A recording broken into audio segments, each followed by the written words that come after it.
Assalamualaikum warahmatullahi wabarakatuh. Nahmaduka ya ghafuru ya syakuru wa salli wa sallim wa barik ala sayyidina maulana Muhammadin wa ala alihi wa sahbihi asmin nama ba'du.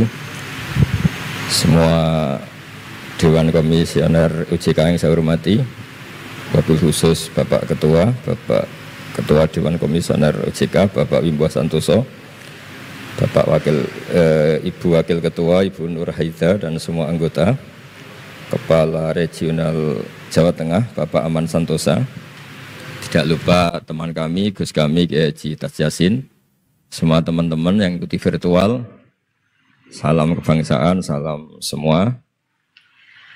Ini diminta ngaji ya Pak, merawat persaudaraan kebangsaan. Saya sering punya tamu mulai polisi, mulai pejabat, ya mulai yang Islam sampai non-Muslim. Saya sering cerita bahwa hal-hal yang jadi fitrah manusia itu ya keinginan dasar manusia itu ya senang damai, senang bersaudara. Karena hal itu fitrah itu desain awal manusia itu suka damai. Jadi kalau untuk konflik itu butuh pemicu, tapi kalau untuk damai itu tidak butuh pemicu. Sehingga orang di mana-mana bisa rileks ya, rileks di terminal, rileks di jalan, rileks di warung-warung kopi, rileks di kedai-kedai. Nah, konflik itu ya dimulai dari pemicu, entah rebutan pacar, entah rebutan harta, entah rebutan jabatan. Sehingga karena ada rebutan-rebutan itu terus ada pemicu, itu yang melahirkan konflik. Nah harus dicamkan, ditanamkan bahwa kepentingan berbangsa ini di atas ya, di atas kepentingan kita, di atas nafsu kita, di atas keserakahan kita, sehingga kita mudah damai. Itu rumusnya kiai-kiai ya. Saat tentu di sini pakai solusi yang ala kiai ya, karena tentu mereka ingin mendengar versi kiai. Kalau versi polisi mungkin ya tegakkan hukum. Kalau versi bank atau OJK ya, kalau nasabah nakal ya jangan dikasih kredit lagi. Kalau versi mertua ya, kalau mantu nakal ya dipulangkan, anaknya ditarik kembali. Jadi versi itu banyak ya. Kalau versi imigrasi ya mungkin dicabut paspornya gitu. Kalau versi kiai itu melihat dunia ini sederhana. Banyak orang-orang tasawuf, saya ini cerita tasawuf, cerita yang ringan-ringan saja. Orang tasawuf itu kalau makan, itu satu piring ternyata kenyang. Gitu. Minum satu gelas ya sudah puas. Ya. Terus dia cerita, ngapain saya butuh uang banyak, uang satu piring ya sudah cukup. Gitu. Kalau tidur gitu ya, tidur di satu kamar ya tidur, bangun ya sudah puas. Oh. Artinya Anda punya kamar 100 ya tidurnya tetap di satu kamar. Jangan mentang-mentang punya kamar 100 dibagi 5 menitan itu. Karena eman kalau kamar yang lain nganggur gitu. Artinya kalau punya kamar 1 cukup, ngapain ingin punya kamar banyak. Jadi sebetulnya kalau kita punya rumah banyak itu nambah kebingungan karena yang sana yang rumah siapa, yang sana siapa. Iya kalau dianggap prestasi, kalau dianggap tambah bingung karena mau tidur saja di rumah mana ya gitu. Di kamar mana ya? Kalau miskin kan enak. Sudah itu aja, gak ada banyak pilihan. Artinya dengan cara seperti itu sebetulnya merajut kebangsaan itu lebih mudah. Karena awal dari segala perpecahan, segala konflik itu mau menang sendiri. Sehingga dulu cerita-cerita orang sufi, kalau dengar itu tetangga kamu tidak cocok, partai sebelah tidak cocok, terus ormas sebelah tidak cocok, itu jawabannya lucu. Sebetulnya saya sebagai manusia kalau ada orang tidak cocok itu tersiksa, tapi bagus lah. Kalau tidak cocok itu tidak utang saya, tidak pinjam uang saya, tidak pinjam mobil saya. Sehingga jadi gampang gitu. Artinya jadi gampang itu ya orang yang baik sama kamu ya baik, karena Anda punya mitra, punya teman. Yang sedang nggak seneng kamu juga baik. Di mana-mana orang pinjam uang itu gara-gara seneng, gara-gara cocok. Jadi tidak cocok ya ada berkahnya sendiri. Jadi dengan cara pandang seperti itu hidup itu rileks. Gitu. Nah, itu kalau teman-teman yang utang itu pasti temennya itu. Ada musuh kamu utang kamu. Jadi musuh ya punya berkah sendiri. Gitu. Tapi jangan musuh yang sampai nikah menembak itu nggak berperadaban. Gitu. Suatu saat Imam Syafi'i itu pernah didatangi orang itu, ketemu beliau cium tangan hormat. Setelah di luar ternyata orang itu mencaci maki. Coro Jawa ngerasani tadi kata Pak Wimbah karena orang Solo itu ngerasani. Ketika Imam Syafi'i dilaporin orang itu di depan Anda menghormati, kalau di luar itu ngerasani itu menghina, mengata-ngatain. Jawabnya Imam Syafi'i lucu. Alhamdulillah berarti saya wibawa katanya. Di depan saya tidak berani. Dijawab enteng saja, enggak dijawab serius. Berarti saya wibawa, di depan saya buktinya enggak berani. Nah, Islam itu ngajari itu semua. Ngajarin ketika kita disenengin orang banyak itu ya poin atau aset. Karena kita harus kerjasama atau sama-sama kerja dengan banyak pihak. Tapi kalau ada orang lain yang sedang tidak senang atau tidak cocok, itu juga ada berkahnya sendiri karena dia bisa mandiri. Itu kalau mantu-mantu itu tidak tukaran sama mertuanya, itu tidak mandiri-mandiri. Disuruh mertuanya mangan ramangan kumpul, yuk tambah suwe tambah goblok itu, tambah lama tambah goblok itu. Baru gara-gara terlalu cocok kan. Kalau agak-agak tukaran, agak-agak konflik itu malah cepat mandiri. Sehingga merajut kebangsaan itu ya harus dipikir secara luas. Ada teman-teman yang mungkin nggak mau pulang kampung, maunya tetap di Belanda, di Amerika. Tapi ternyata niatnya memfasilitasi kalau ada mahasiswa yang ke sana, ada yang dijujuk gitu. Ada yang dijujuk sehingga bangsa ini bisa menimba ilmu di berbagai negara. Termasuk dulu di Mekah itu ada namanya Syekh Mukhtar. Itu semua dulu nggak ada hotel, semua orang haji pasti numpang dalamnya atau rumahnya Syekh Mukhtar. Beliau nggak pulang karena jagani semua yang haji di Indonesia biar gampang.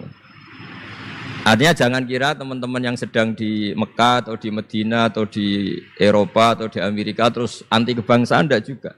Ternyata mereka bisa memfasilitasi kita saat kita di sana. Wawasan kebangsaannya juga hanya menjadi fasilitator atau menjadi mediasi atau jadi sarana kalau ada teman-teman ke sana.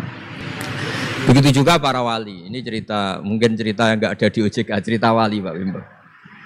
Wali itu kalau disuruh mikir kredit, disuruh mikir cara bantu orang miskin itu ya enggak pati bakat gitu.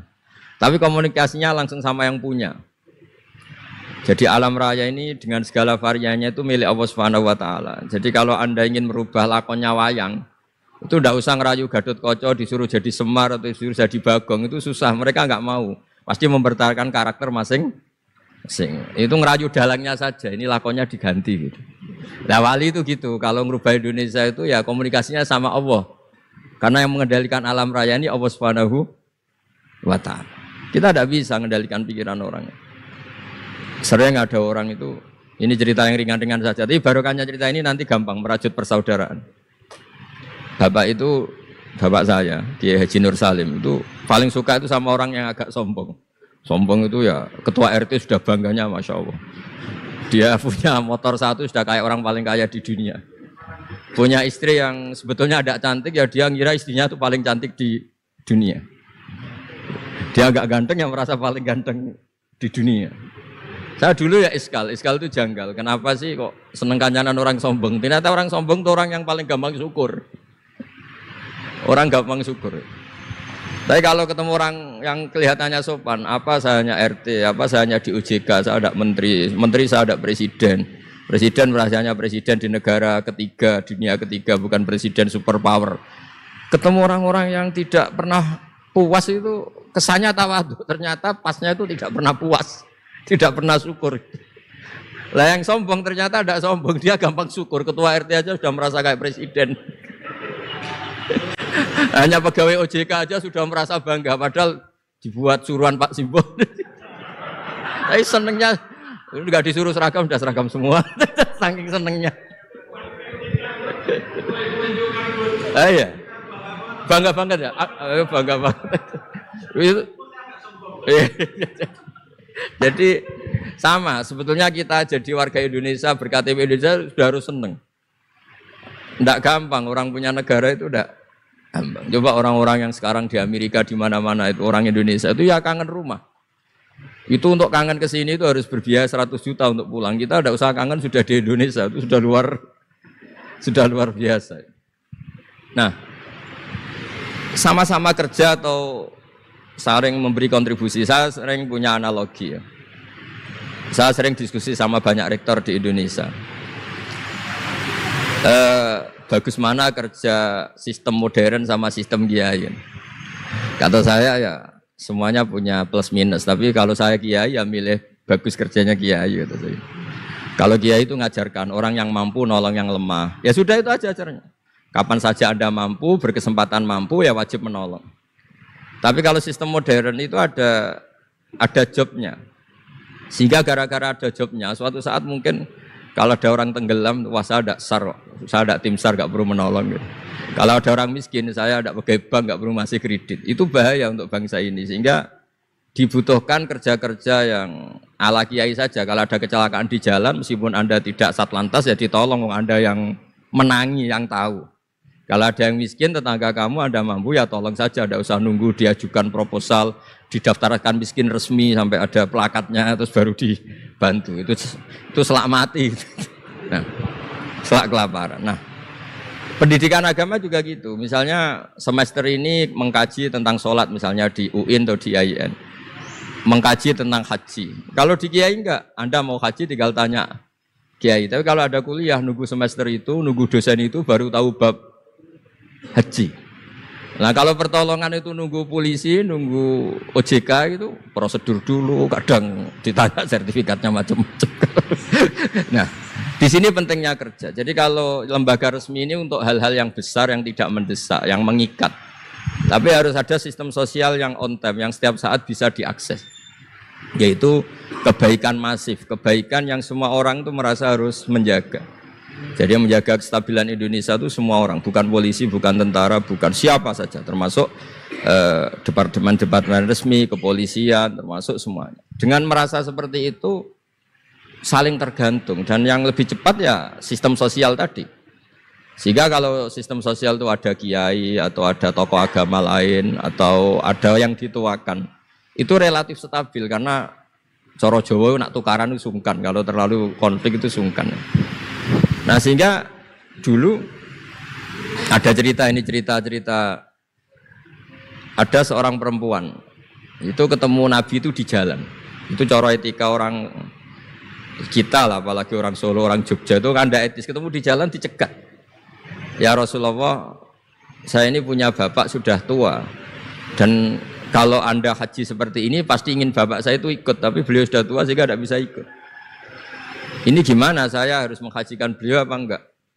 Sama Nabi saat itu dijawab, kalau bapak kamu punya utang, kamu yang bayar cukup enggak? Ya cukup ya Rasulullah, ya sudah seperti itu. Artinya cukup Anda hajikan.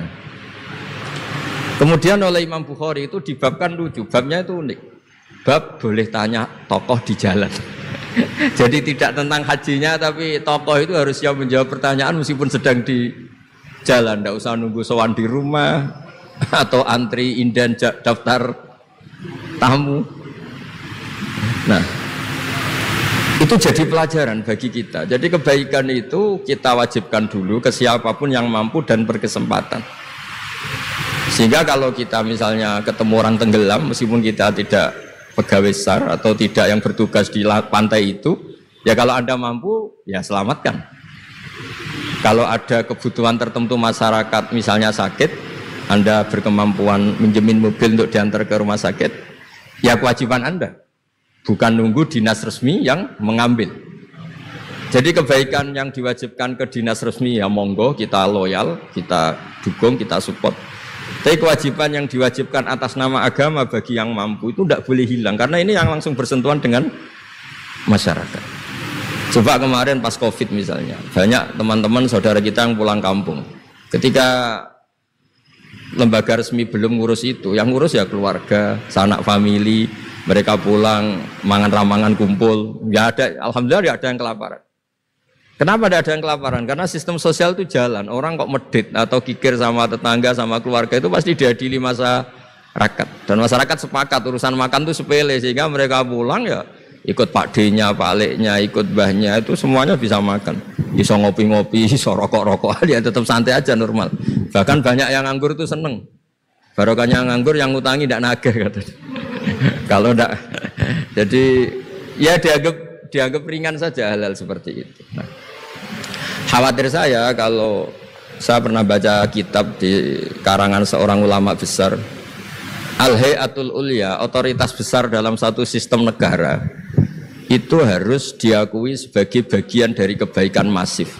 Jadi kebaikan masif yang nggak boleh hilang adalah kebaikan yang nggak punya otoritas, karena ini jumlahnya lebih besar. Ya tadi misalnya kecelakaan di jalan itu kan tidak bisa kebetulan ada mobil patroli atau mobilnya Satlantas atau lembaga resmi tertentu yang nangani kecelakaan. Yang nangani ya orang-orang di jalan yang menangi itu terus diantar ke rumah sakit atau ngabari keluarganya. Sehingga kata Nabi, kullukum ra'in wa kullukum mas'ulun an ra'iyati. Semua kita ini menjaga kedamaian, menjaga kemajmuan, semua kita jaga sistem sosial, semua kita menjaga kebaikan. Nah dari semua itu dibikinlah di era modern lembaga-lembaga formal. Tapi jangan juga lembaga formal menghilangkan sistem fitrah manusia tadi yang fitrahnya ingin baik dan itu ada di mana-mana dan kapan saja.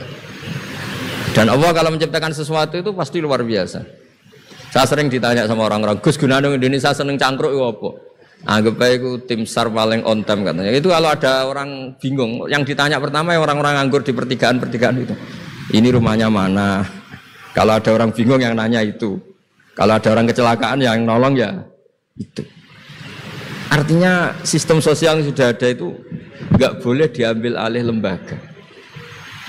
Karena kalau itu iya, kita kekurangan kekuatan sosial. Jadi ini penting saya utarakan supaya kebaikan-kebaikan bersama ini saling melengkapi, bukan saling mengadili, bukan saling merasa paling superior. Saya sering guyonan begini, kalau ada rapat ketahanan pangan, yang rapat itu merasa superior karena punya rumus yang luar biasa. Tapi apa artinya rumus itu kalau petani nggak mau nanam padi? Petani itu tidak usah rapat, tapi nanam padi itu otomatis jaga ketahanan pangan. Sistem sosial juga sama, di kampung itu kalau ada orang jahat atau sinis, itu pasti nggak punya teman. Monggo Gus Yasin ini rawuh. Ini alhamdulillah Gus Yasin rawuh. Mau biar jajar Pak Ketua, dia di situ ada. Oh mau di tengah. Mari Gus. Jangan tetap di rumah aja itu.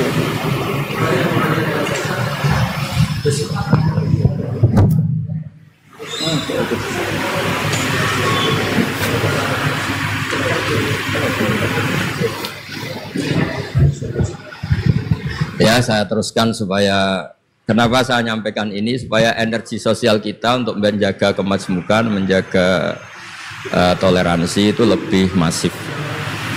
Di beberapa daerah itu ya banyak masjid jejer gereja di Tuban, di Jakarta. Dan ketika buktinya nggak ada apa-apa yaitu simbol perdamaian. Di beberapa daerah ya banyak orang Islam, bosnya itu non-Muslim. Atau sebaliknya non-Muslim, bosnya Muslim. Atasan juga banyak begitu, atasannya Muslim. Itu kan contoh sosial yang sudah masif. Justru karena didiskusikan, diseminarkan itu menjadi kayak kita baru mulai. Nah itu malah aneh. Jadi selama ini kan ya sudah begitu kan. Banyak orang Islam di mana-mana itu kerja di pabrik mana, ternyata pemiliknya non-Muslim. Juga sebaliknya non-Muslim di instansi apa, pemimpinnya Muslim. Mulai dulu kan ya baik-baik saja. Justru karena didiskusikan tuh menjadi kayak kita ini yang punya rumus, kayak kita yang pencetus. Padahal sistem sosial kita sudah sedemikian harmonis, sudah sedemikian baik. Ketahanan pangan juga sama. Ketika belum ada rapat darurat pangan petani yang lugu-lugu yang nanam padi, barokahnya itu stok padi itu banyak. Begitu juga mereka melahirkan sistem kerja yang nggak punya ladang, kerja di yang punya ladang, dan kalau itu dizolimi atau nggak digaji, ada embargo sosial, terus nggak mau kerja di situ. Sehingga yang nggak baik juga akan baik karena dipaksa oleh sistem sosial. Jadi sebelum ditangkap polisi karena nggak baik, itu sudah diadili sosial, itu diadili hukum sosial. Nah, hal-hal seperti ini harus jadi perangkat bersama untuk menjaga kebaikan bersama. Makanya saya sering bilang sistem sosial itu segala-galanya. Di antara sistem sosial itu adalah lembaga resmi. Jangan dibalik, lembaga resmi itu menata sistem sosial. Sebelum ada lembaga resmi itu sudah ada sistem sosial. Sehingga sebelum ada negara ini, kiai-kiai atau tokoh agama yang lain ya turun rembuk untuk mengusir penjajah, untuk memberi makan tentara yang berjuang di kampung-kampung, dikasih ketela, dikasih apa saja lah yang bisa mereka bertahan hidup. Nah, ini penting diutarakan supaya semua masyarakat itu merasa bahwa mereka ikut dan harus merawat negara ini. Kullukum ra'in wa kullukum mas'ulun an ra'iyati. Semua kalian adalah penjaga dan semua kalian dimintai tanggung jawab Allah, kontribusi Anda terhadap bangsa ini, terhadap komunitas Anda, terhadap sistem sosial Anda. Sehingga kemudian terus jalan. Lah dimulainya dari mana? Kata Nabi, dimulai dari keluarga Anda. Sehingga semua orang nggak lempar tanggung jawab. Kalau anak saya miskin ya salah saya. Kalau anak saya terlantar ya salah saya. Kalau istri saya terlantar ya salah saya. Sehingga jangan karena ada sistem modern, setiap ada yang miskin menyalahkan menteri sosial misalnya. Setiap ada apa nyalahkan menteri terkait. Itu hukum seperti itu bikinan kita. Yang hukum Allah permanen itu ya setiap anak kita terlantar salah kita. Nah barokahnya merasa salah itu tidak mudah menyalahkan orang lain, termasuk tidak menyalahkan instansi tertentu atau departemen tertentu. Ini penting supaya orang itu evaluasi, merasa salah. Barokahnya merasa salah itu orang tidak menyalahkan orang lain. Jadi negara ini tidak mudah chaos dengan kultur menyalahkan pihak lain. Betapa baiknya agama ini. Jadi kalau berdoa disuruh mulai dengan Rabbana dzalamna anfusana, ya Allah saya ini mendolimi diri kita sendiri. Wong yang punya kewajiban saya kok menyalahkan orang lain. Saya kalau guyon itu sering begini. Teman-teman kita yang satu kampus atau satu pondok atau satu kampung itu kalau kaya itu pasti jadi sumber disalahkan. Misalnya Anda punya teman yang dulu sama-sama miskin, tahu-tahu jadi bupati atau gubernur. Terus itu tarif utang kamu ya dinaikkan. Dulu zaman sama-sama miskin paling pinjam uang hanya 10.000, gara-gara jadi bupati atau gubernur BI misalnya atau ketua OJK utangnya dinaikkan bukan sesuai Anda tapi sesuai jabatan teman kamu. Masa punya teman gubernur kita utang 100.000, pantasnya ya utang modal 100 juta. Dan kalau nggak ngutangin, wah katanya teman dekat ternyata nggak mau dipinjemin. Jadi punya kultur menyalahkan orang lain. Dia SDM-nya hanya ketua RT gara-gara punya teman gubernur atau presiden atau apa. Inginnya ya lebih tinggi lagi. Jadi bukan berdasar kapasitas dia tapi kapasitas temannya. Itu juga bagian dari kesalahan yang kita ciptakan. Sehingga agama mengatur orang itu tidak boleh melebihi batas SDM-nya. Orang itu tidak boleh melebihi batas apa? SDM-nya. Kadang-kadang kita sama ketika anak kita terlantar bilang di Pak D Sugih ya ora nyafaati, punya Pak D kaya juga tidak memberi syafaat, punya teman kaya tidak beri. Jadi tidak menyalahkan dirinya tapi menyalahkan teman atau keluarganya yang kaya. Itu juga awal bencana kemajmukan. Jadi kebanyakan nuntut.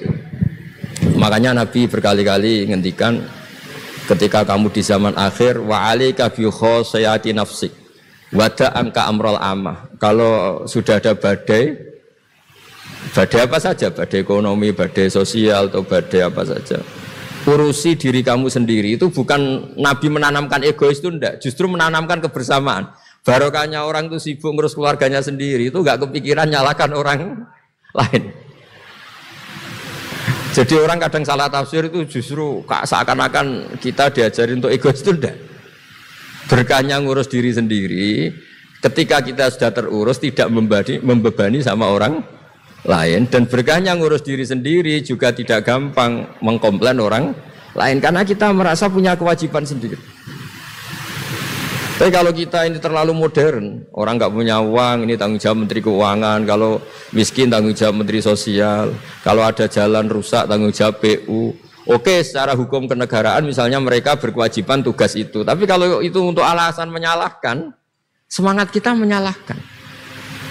Dan agama itu tidak mengajari seperti itu. Agama itu mengajari Rabbana dzalamna anfusana, ya Allah saya ini merasa mendolimi diri sendiri.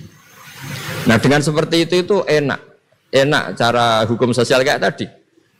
Ketika Allah menciptakan orang tidak suka kita kadang ya Allah salah saya apa kok sampai orang tidak cocok saya. Kamu lupa Allah mendesain orang tidak cocok kamu supaya ada utang kamu, tidak ganggu kamu. Barokahnya tidak cocok itu tidak minta uang kamu. Nah itu yang saya ingin ditiru. Jadi perilaku ulama-ulama besar kayak Imam Syafi'i itu kalau tadi berkali-kali saya ngomong ya Aba Abdillah, panggilannya Imam Syafi'i ya Aba Abdillah, orang itu tidak cocok kamu. Ya baguslah dia merdekakan saya, dia tidak akan pinjam uang saya, tidak pinjam mobil saya, tidak akan ganggu saya, wong tidak cocok. Kalau dia hajatan juga tidak ngundang kamu, jadi tidak cocok itu ya barokahnya ya banyak. Nah kenapa banyak kiai tidak dimintai rembukan masyarakat padahal dituakan? Karena kalau semuanya minta rembukan kiai itu disarankan mondok semua. Padahal barokahnya negara ini ya ada yang kuliah, ada yang jadi polisi, ada yang jadi tentara. Kalau rembukan semua sama kiai disarankan mondok semua. Nanti yang jadi polisi siapa, yang jadi dokter siapa. Nah barokahnya kadang-kadang kiai ditinggalkan nggak diajak rembukan itu ya varian-varian profesi itu banyak. Kiainya juga ada harus tersinggung. Ini katanya nuakan saya apa-apa diputuskan sendiri, ada usah seperti itu ya biasa aja. Jadi kemajmukan, menjaga kemajmukan itu dimulai dari semua orang merasa berkewajiban menjaga perdamaian ini, menjaga keharmonisan ini. Tentu dimulai dari merasa wajib pada dirinya. Ini penting supaya tidak ingin menyalahkan orang lain atau terbersit menyalahkan orang lain. Terus kedua, bahagia dengan dirinya tadi. Misalnya orang yang paling miskin di Indonesia, itu ternyata tadi saya utarakan, saya punya kitab-kitab tasawuf banyak.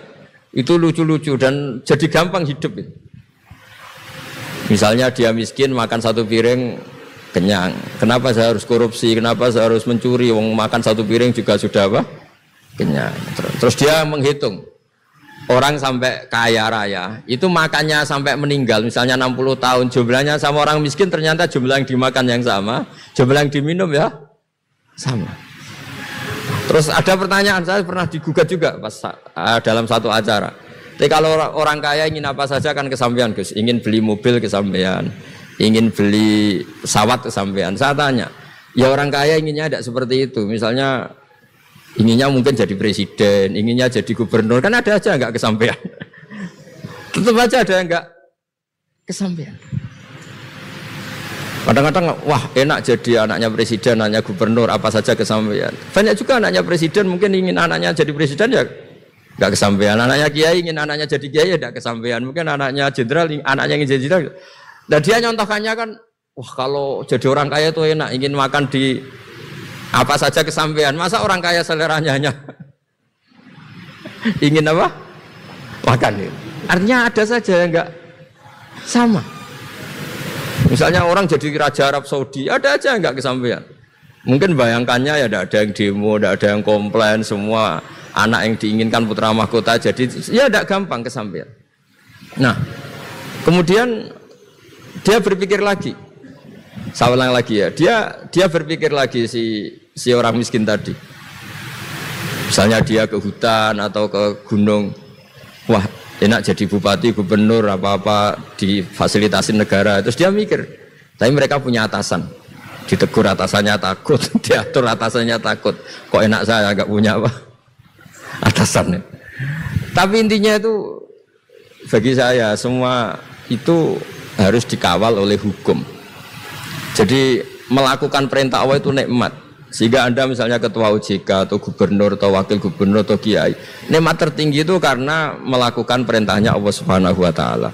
Kita disuruh jaga Indonesia, disuruh jaga keluarga. Kalau nikmatnya itu subjektif sepihak, kita puas kalau ingin seperti yang kita inginkan. Itu enggak akan ada puasnya karena nafsu kita itu kalau guyonan orang-orang tasawuf, kamu dikasih dunia seisinya dan lipatannya, tamak kamu atau keinginan kamu itu tidak akan tercapaikan, tidak akan terpuaskan.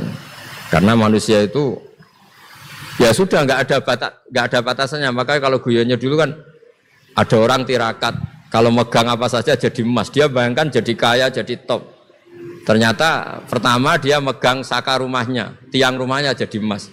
Habis itu megang apa lagi jadi emas.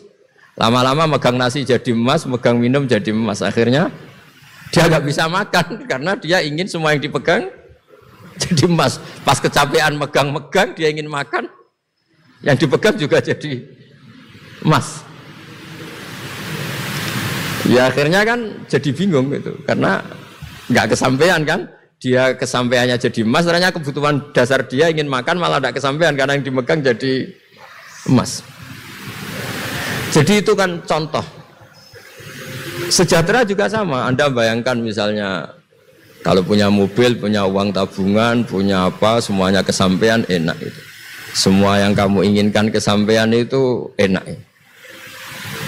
Ukuran enak dengan banyak bergantung, dengan tidak banyak bergantung itu ilmiah mana? Misalnya gini, saya ini bahagia cukup dengan makan satu piring. Anda bahagia nunggu punya Alphard, punya uang 1 miliar.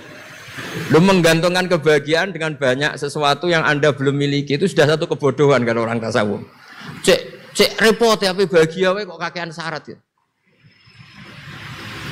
Makanya saya sering bilang, kalau saya berkali-kali cerita ada orang perempuan datang ke saya, Gus saya ingin kaya. Kebetulan orangnya itu jelek. Saya bilang, kalau kaya yang repot kamu. Kenapa Gus?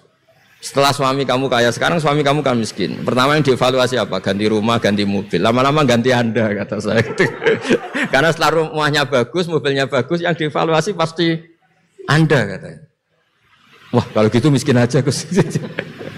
Iya kan, sudah rumah bagus, mobil bagus, ternyata istrinya. Nanti kalau suami kamu kaya, yang dievaluasi tidak hanya mobil dan rumah, tapi Anda. Nah, maksudnya ini ya guyon, tapi supaya kita ini bahagia dengan diri kita apa? Sendiri. Jadi saya mohon semohon-mohonnya semua yang mendengar ngaji ini, bahwa agama ini mengajarkan wa'alika bi khossati nafsik. Urus diri kamu sendiri itu bukan mengajari egois, itu bukan. Kalau semua kewajiban orang merasa bertanggung jawab, paling tidak bawaannya itu tidak nyalahkan orang lain. Dan negara juga agak repot-repot karena semua orang dicukupi oleh orang tuanya, oleh keluarganya. Sehingga negara ini sifatnya hanya membantu, bukan ngurus yang pokok. Tangan negara tidak cukup untuk ngurus sebesar itu, tidak cukup. Yang cukup adalah individu-individu ini menanamkan nilai-nilai sosial sehingga semua bertanggung jawab atas dirinya, atas kampungnya, atas komunitasnya, terus negara fasilitasi itu semua. Insya Allah menjadi baldatun thayyibatu wa rabbun ghafur. Saya kira demikian, semoga bermanfaat dan mohon maaf. Assalamualaikum warahmatullahi wabarakatuh. Terima kasih Pak Ketua, Gus Baha dan Gus Wagub. Senang sekali saya diajak Pak Ketua di sini, Pak Gus Baha. Saya ini diamanatkan sebagai Ketua Ikatan Pegawai, atau istilah populernya Ketua Serikat Buruh, Gus Baha. Serikat Buruh Berdasi ceritanya. Nah, memang ya Gus, setelah masuk di mengemban amanat ini, kita juga baru paham betapa kompleksnya memanage teman-teman sendiri dengan berbagai kepentingan, keinginan, ambisi, passion dan seterusnya. Kita juga di sisi lain kita juga paham mengenai kebijakan-kebijakan lembaga yang dikomandani Pak Ketua, ada Pak Anto, Pak Sarwono itu yang mengurus SDM. Memang dari segi berbagai kebijakan itu kadang-kadang hanya memuaskan yang lebih sedikit, ya Gus Bahaya. Tetapi ekspektasi teman-teman itu kan juga tinggi. Karena ketika berkarir itu yang ingin dicapai banyak. Tadi kalau semuanya punya pemahaman seperti filosofi kiai tadi ya, mungkin semuanya bahagia dan OJK itu mungkin tidak perlu ada promosi, gitu ya. Dan ringan semuanya. Tetapi ternyata tidak. Masing-masing pegawai juga punya kepentingan, punya passion, punya ekspektasi. Pimpinan kita masing-masing juga punya passion, punya keinginan, punya ekspektasi yang kadang-kadang lebih kepada ego sektoral masing-masing. Nah, Gus, tugas saya pribadi, karena saya ingin menjembatani itu juga, sementara diri saya juga punya passion juga. Bagaimana caranya kita memanage lebih kepada diri saya, Gus, untuk bisa menjembatani di antara, mengkomunikasikan di antara pimpinan dan juga pegawai supaya lebih amanah tanpa didasari. Saya sudah berusaha, Gus Bahaya, tetapi cara terbaik seperti apa ini untuk diri saya ataupun nanti teman-teman yang juga menjadi pimpinan seperti Pak Aman ini juga mengomandani pangkowilhan kata Pak Ketua tadi ya. Dia juga harus adil dengan pasukannya, tetapi juga harus dapat melayani pimpinan dan seterusnya. Yang masing-masing juga punya ambisi, passion masing-masing. Gitu. Itu saja Gus, simple saja. Dan bagaimana juga memanage ekspektasi teman-teman yang harapannya tinggi juga kepada pimpinan. Demikian Gus. Terima kasih.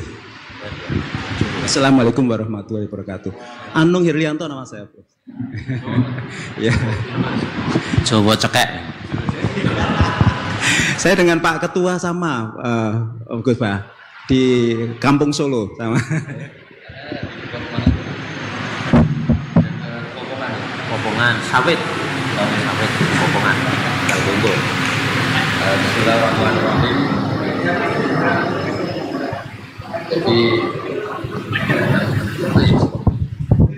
Jadi ngelola manusia ya, bukan sekedar ngelola anggota atau ngelola jamaah, memang ngelola manusia, bukan.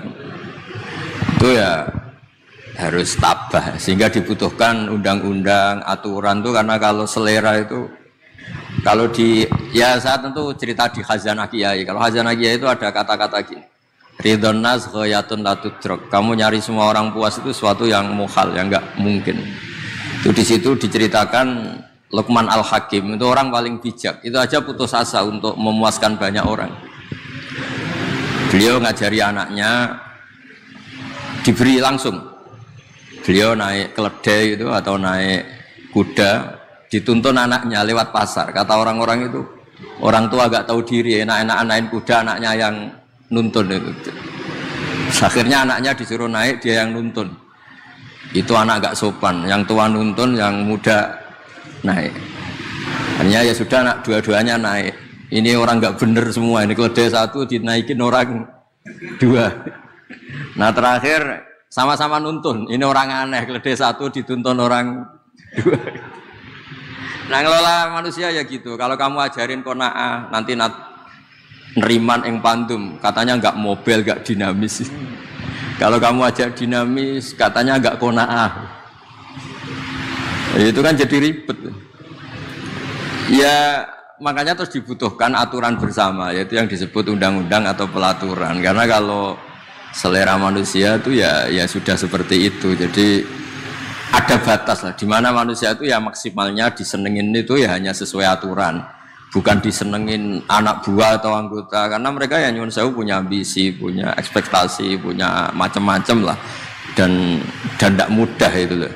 Tapi barokahnya lagi-lagi saya tadi bilang, untungnya Islam itu menjamin, semua agama menjamin, semua kebaikan itu ada pahalanya, termasuk pahala baik. Kalau nggak bisa baik, pahala nyabari orang. Nyabari orang itu ya nyabari di komplain orang.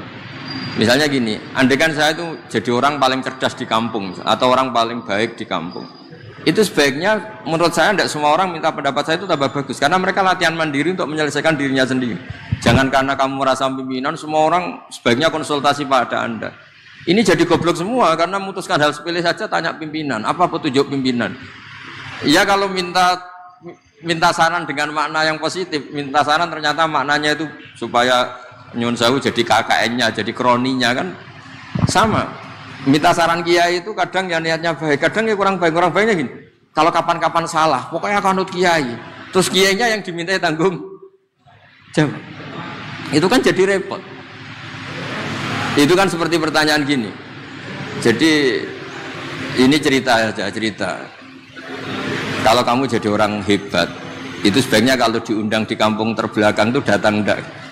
Misalnya bupati baik enggak sering datang di kampung, atau kiai besar boleh baik enggak sering datang ke desa-desa tertinggal. Banyak orang jawab baik, menunjukkan tawaduk merakyat. Tapi banyak juga yang menjawab kurang baik. Yang mestinya camat itu jadi lakon, jadi aktor di kampung-kampung, gara-gara bupatinya datang, camatnya dilalui saja. Kiai besar kalau diundang musola-musola kecil datang, jatah kiai kecilnya hilang karena kiai besarnya datang. Iya kan, kalau supermarket bisa di kampung-kampung kan, toko-toko kelontong kan kalah kan. Nah berarti gimana? Pejabat publik yang top sering datang ke kampung itu merakyat atau mengganggu derajatnya orang setempat. Sama, sampean misalnya jadi anggota OJK, kalau pimpinan sering datang, ternyata istri kamu lebih hormat pimpinan Anda timbang pada Anda. Nabi aku atau ramah pimpinanku, Anda juga mungkin terganggu kan. Terus anak kamu, berhubung bapaknya hanya anggota OJK, sering didatangin Pak Mimbong, idolakan Pak Mimbong daripada Anda. Ini kamu anaknya siapa atau malah idolakan orang lain? Tapi uniknya ketika kamu diidolakan anak kamu yang di OJK hanya anggota, kamu juga agak terima. Nak, cita-cita jangan jadi anggota, jadi pimpinan. Tapi ketika anak kamu ngidolakan pimpinan, kamu ya gak terima. Gimana mengidolakan orang lain? Ya intinya ngelola orang itu gak gampang gitu. Ya intinya kesimpulannya itu ngelola orang itu udah gak gampang. Makanya ada pepatah tadi, ridhon nas ghayatun la tudrak. Ingin disetujui semua orang itu satu keinginan yang tidak mungkin kesampaian. Ya sudah, kita seperti tadi ridho, seneng dengan apa yang dikasihkan Allah. Kalau tugas jadi pimpinan, ya pimpinan apa saja ya. Jangan merasa terus harus pegang otoritas tertinggi. Anda di luar tugas kerja itu orang punya cinta, punya nafsu, punya ego, punya emosi, punya bosan juga.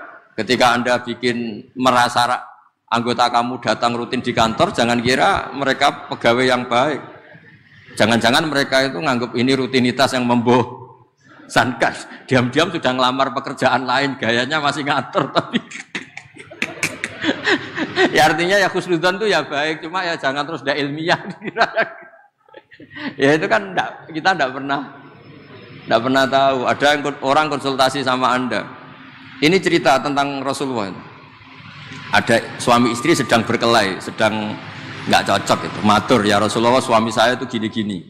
Gang sebentar istrinya datang, ya Rasulullah suami saya gini-gini. Jawabnya Nabi itu unik. Jangan-jangan setelah saya ikut campur, ternyata nanti malam atau kapan-kapan Anda tidur bareng lagi atau hubungan intim lagi.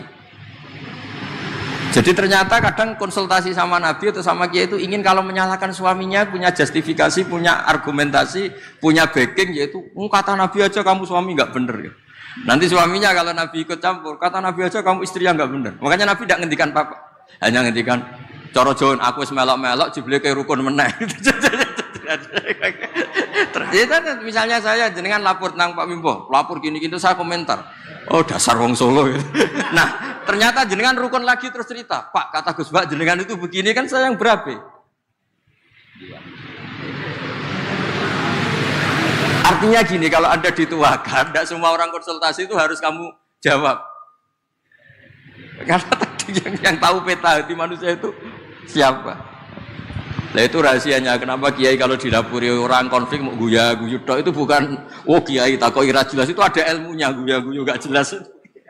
Karena semakin jelas itu tidak baik, karena tadi setelah kita ikut campur, misalnya tadi jenengan lapor ini, memang ketua kamu tidak benar. Suatu saat kamu rukun, terus cerita omongan saya yang berapa kan saya. Ya kata Nabi, la alaka antudoji'aha, jangan-jangan kamu setelah lapor ini kamu mesra lagi, saya yang kena, kata Nabi. Makanya Nabi hanya tertawa aja, hanya senyum. Nah, itu termasuk ya, saya mohon semua pimpinan punya kearifan. Tadi kata Pak Wimbo ingin niru Rasulullah SAW, punya kearifan untuk ngelola konflik, ngelola manusia. Mereka beri hak lah, meskipun di kantor anggota kita, dia sebagai manusia itu manusia merdeka. Ya diberi hak untuk kreasi, untuk apa. Ya saya kira demikian.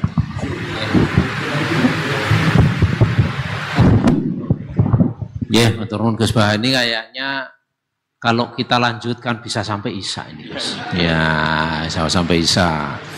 Karena mungkin, dan ini belum terkoneksi lagi ya. Ya udah, mungkin nanti ini karena keterbatasan waktu.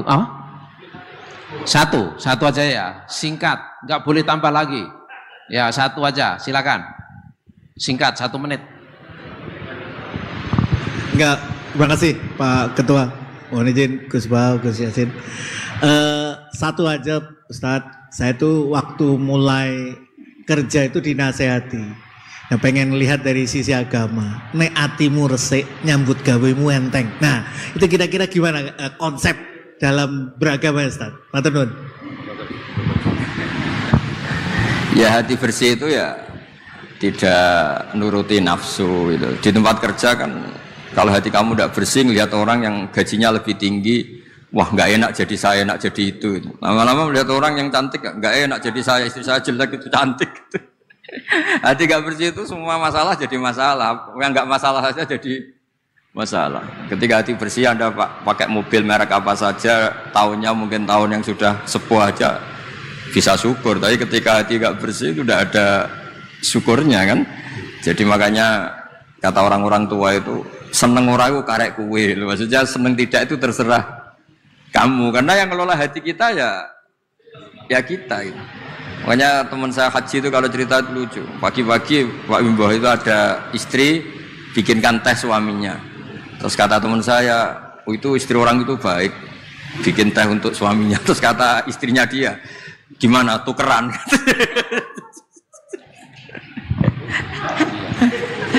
Ya sama nanti kalau kamu di tempat kerja tidak baik ya melihat pimpinan iri, melihat atasan iri, melihat orang cantik iri, melihat orang yang lebih mapan iri itu kan tidak ada selesainya itu. Ya makanya kata syukur itu segala-galanya menurut saya tadi kata Ibu itu pokoknya syukur itu segala-galanya. Orang bisa asik apa saja itu karena bersyukur itu sudah, yang lainnya enggak itu. Makanya ya semuanya bersyukur itu.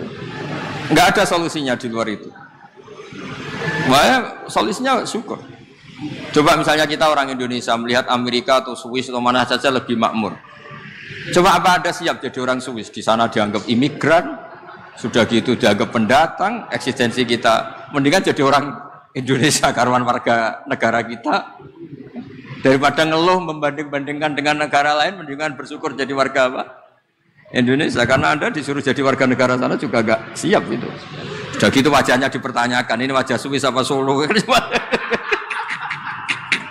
Kan malah jadi panjang kan. Masih ngurus warga negara macam-macam. Sementara kita di Indonesia langsung jadi penduduk sah.